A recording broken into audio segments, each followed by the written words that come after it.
It was just about then that they poured the last barrowful of concrete into the wall of the cooling tower, 340 feet above the ground.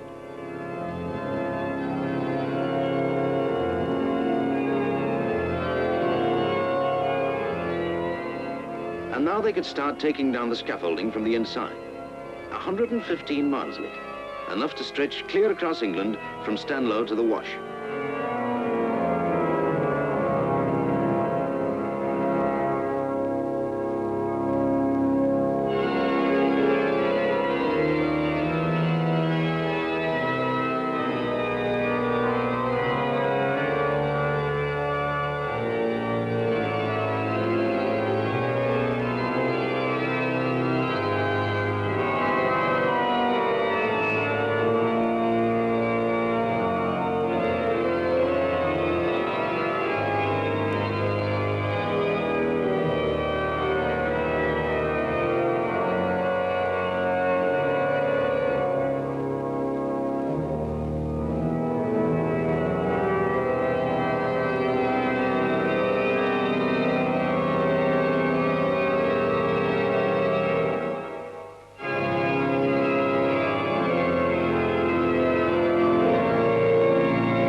Do you remember the spring and summer of 1950?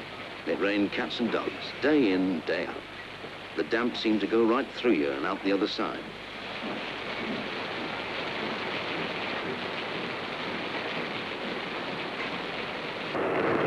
How did we manage? Oh, well, we just squelched on.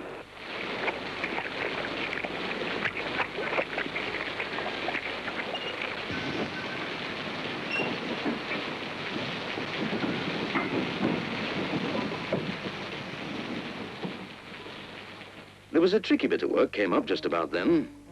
The water lines from the canal to the refinery had to be taken under the main railway tracks from Warrington to Ellesmere Port. We'd shored the tracks up on temporary steel girders while we were cutting the ground away from under them. And now we had the job of replacing the girders by permanent concrete beams. There was so much traffic that British Railways would only let us interrupt it for 24 hours at a weekend. So we tackled the job one Saturday night at 10:30.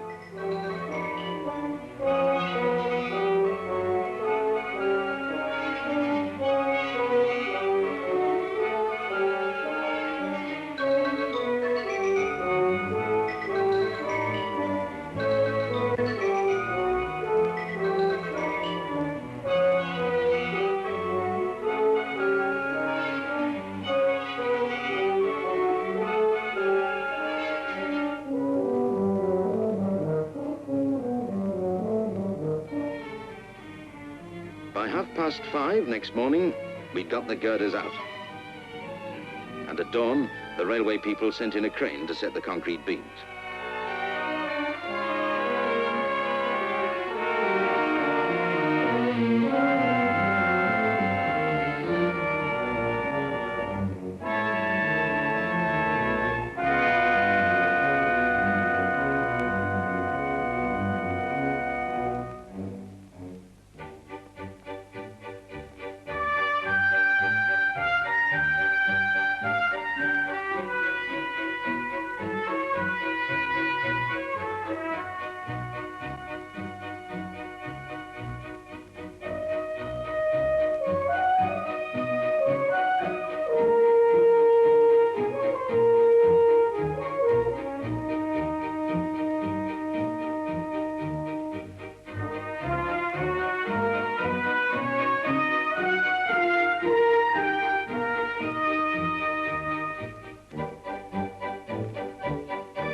And believe it or not, by 6 o'clock on Sunday evening, the job was done.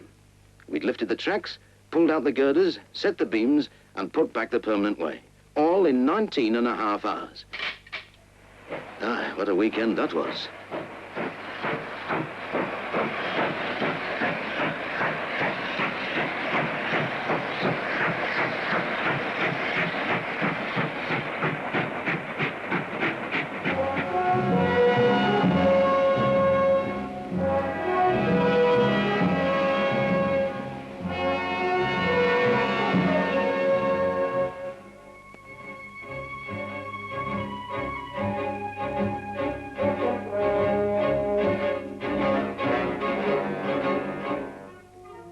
Of course, they've got canteens all over the place. But there's nothing like a new-laid egg, gently fried in a shovel.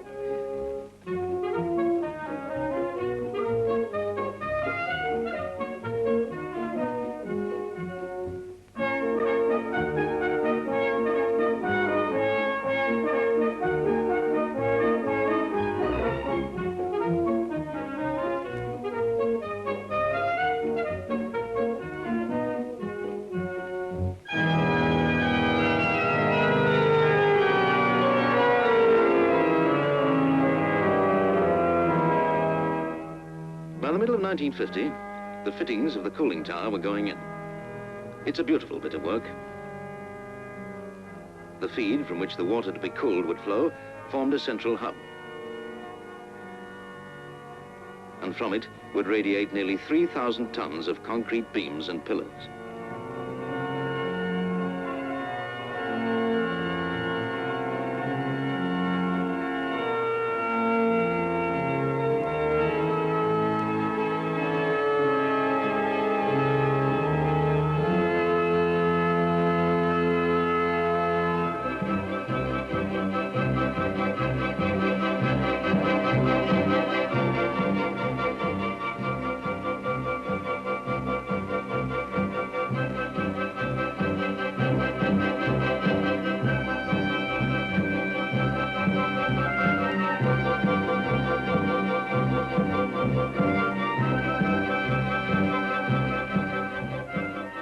All the time, great columns and vessels like these kept coming in from factories all over the country. Quite a sight it was sometimes, you know. And I must say everyone took the traffic hold-ups very well.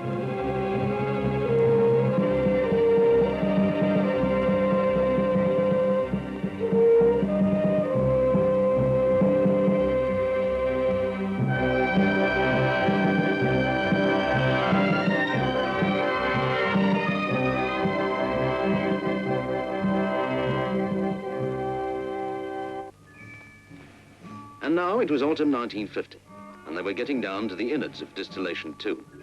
The battery of 3 heaters was going in. They were hanging the hooks to support the thousands of yards of pipe inside. Bringing in more than 70,000 fire bricks to line the walls.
And then came the winter, and it began to snow, and then it hailed, and then it froze.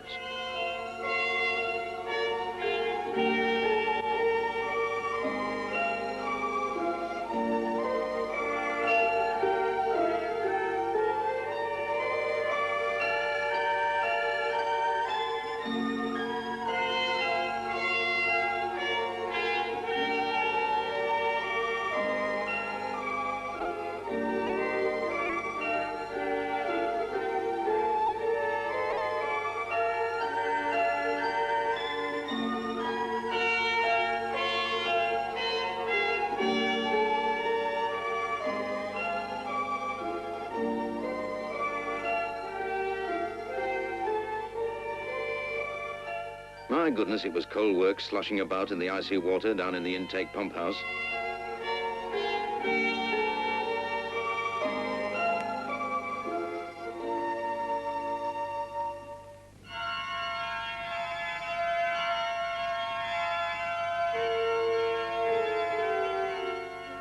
Early in '51, February it was, the cooling tower was pretty nearly finished, and they were fitting the last of some 800 miles of wooden louvers over which the water would pour on its downward journey from the feed in the center.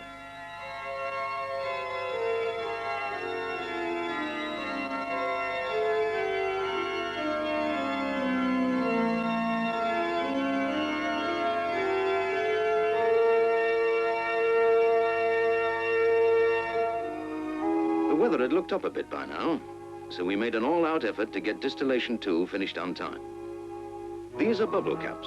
They're bolted to steel trays in the fractionating columns, and they help to separate the lighter from the heavier products. For example, petrol from fuel and lubricating oils. And each column may hold upwards of 80 trays, one above the other.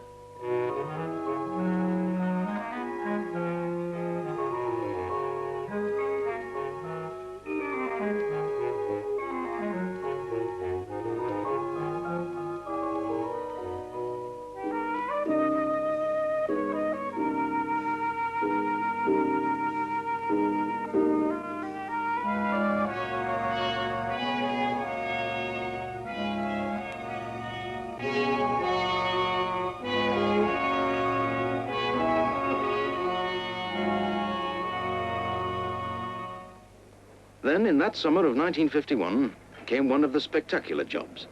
The gas separator unit was ready to be lifted up into place. It was 170 feet long and weighed 240 tons.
And there she is, up on end and sitting pretty.